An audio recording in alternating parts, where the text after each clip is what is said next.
Snap, magandang gabi at kumusta from the start of the Hayen Festival celebration, April 20 until now, no?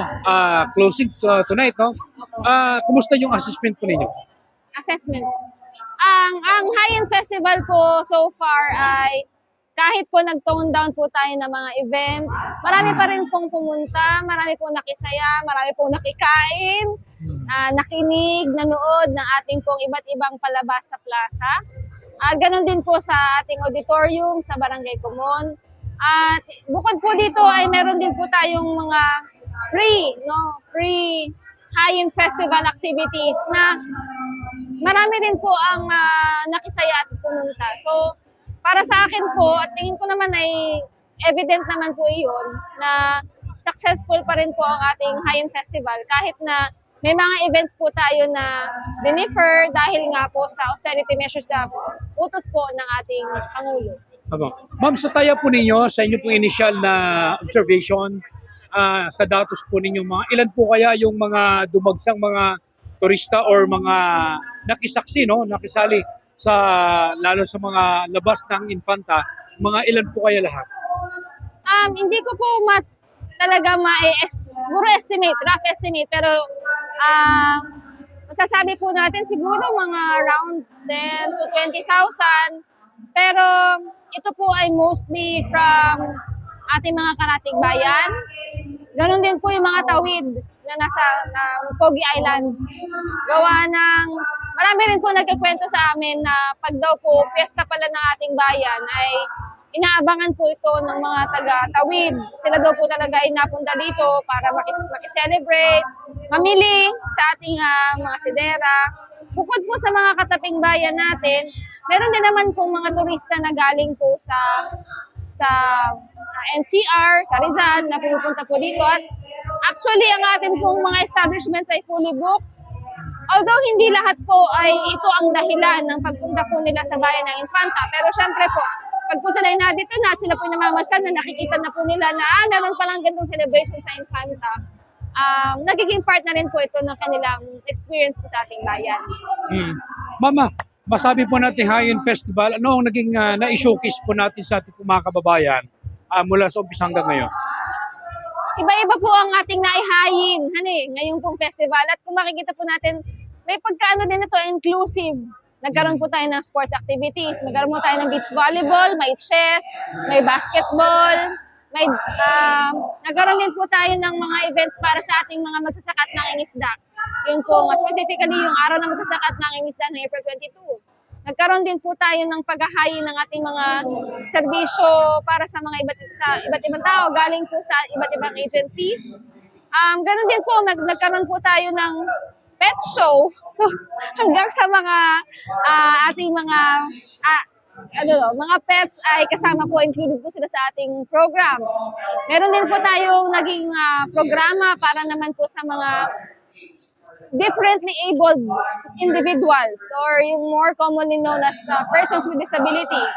So sila po ay nabigyan din natin ng pagkakataon na ma-showcase po yung kanilang mga talento at kanilang mga abilidad despite the circumstances. Ano po? Nagkaroon po tayo ng pag-showcase ng syempre tikas at ganda sa ating pong Ginoo at Binibining Infanta. At ganoon din po sa ating mga talento sa sayaw, sa pag-awit, sa pagluluto. Ano pa ba? Ngayon naman pong gabi, last night po ito, pero 2 gabi po, atin pong inihayin ang mga talento ng mga infantahin na mga kabataan at mga kasama po sa ating mga community groups. So ito po ay nagsisilbi ding kaya ang title po nito ay Palabas sa Hayin. Dahil yung February po ay National Arts Month. At tuwing February meron po tayong Palabas Arts Festival. Ang meaning po ng palabas ay palakasin ang bayan sa sining. At dito po sinasabi natin na patuloy natin ginagawa yung pagpapalakas sa sining sa ating bayan through showcases ng kanilang mga talents. Dahil syempre, para po ito ay malinang ang ating talento, dapat po ay ating pinapractice at naipapakita sa madlang people. Kaya ito po ay palabas sa Hayin, kahit hindi na February, Yun po, yun po yung iba-ibang programa natin. Meron pa baga akong hindi nabanggit. Sa inyo po street dance competition, ma'am, dahil sinabi nila parang simple lang, pero nung nasa actual na, parang nasa provincial status ng dating eh. Karamihan po ng ating events ay naka-anchor na rin po sana sa Nyugnyugan Festival. In preparation po for Nyugnyugan Festival. Kaya siguro po gano'n na rin yung kanilang pagpupursige dahil yung atin pong guidelines ay halos nakabase po talaga sa Nyugnyugan Festival. Dahil na-foresee po natin na kung tuloy po ang Nyugnyugan, ay ito po ay preparation na natin. Hindi na baga mag-add pa ng event para doon. Kaya lang po, dahil nga sa pag-tone down ng activities ng Nyugnyugan Festival, hindi na naman po natin pwedeng biglang ika-cancel po yung mga major activities po natin dahil may mga nagpa-practice na po ng mga kabataan sa iba-ibang barangay. So, nakonsidera po iyon ng committee. Kaya po, tinuloy pa rin po natin. Which is, I think, maganda naman po dahil talagang naipakita po at naihayin po ng mga kabataan ang iba't ibang talento. Hindi lang sa street dance, pati sa Zumba, pati sa pagkanta. No? Iba-iba po yung mga talento na naihayin po natin ngayong ika-6 na Hayin Festival.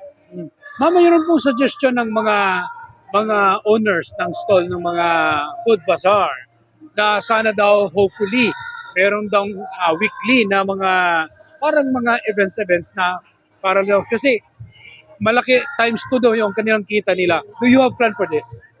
Nasubukan na rin po natin ito noong panahon ng, I think, 2024. Pero that time, hindi pa naman po ganito yung ating municipal grounds. Kaya po, sinubukan po natin yun sa Barangay Kumon, doon po malapit sa ating Northern Quezon Auditorium. For a time, nagkaroon po tayo ng weekend Hayin Market.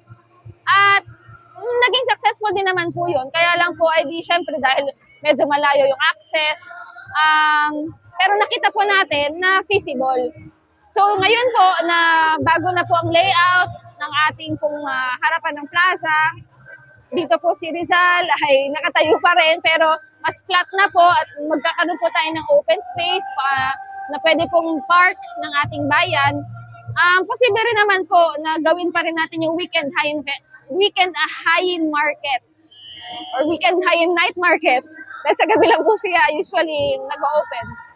Siyempre, gagawan po ito ng nais na plano para makita po kung hanggang kailan pwede, magkano ang salangkan, may babayaran ba. Siyempre po, kakakibat po nito ay kung may weekend market, may performances din po ba. So, may mga cost and so atin pong inaaral po yun. Ma'am, katulad po nito ma'am, unang pasok, umpisa ng inyong ganitong magandang design, no? By next year, anong inaasahan? Dahil bongga na ngayon. So, anong inaasahan? Mukhang malaking challenge sa tourism ng ganitong unang pasok pa lang, napakaganda na.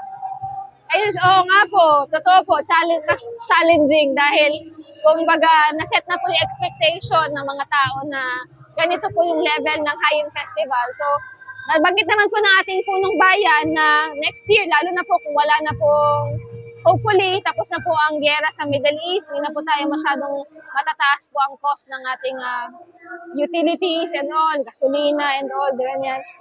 Less po ang consideration, ay maaari pong madagdagan pa, ma-extend po ang mga activities ng ating calendar.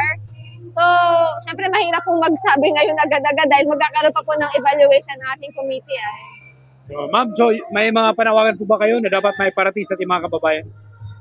Panawagan. Kahit po last night na ng ating Hayin Festival ay sana po ay tuloy-tuloy pa rin po ninyong tangkilikin ng ating bayan, ng Infanta. Marami pa rin pong pwedeng pasyalan sa ating bayan, marami po pwedeng madiskubre. Meron po tayong mga heritage tours na pwede po ninyong i-avail. Kung hindi niyo po natikman ang mga pagkain dito, bukas po ang mga lugar ng ating mga vendors, concessionaires po ngayon sa Hayin Bazaar. Ano pa baga? Katana po, Infantara na. Thank you po, ma'am. Thank you.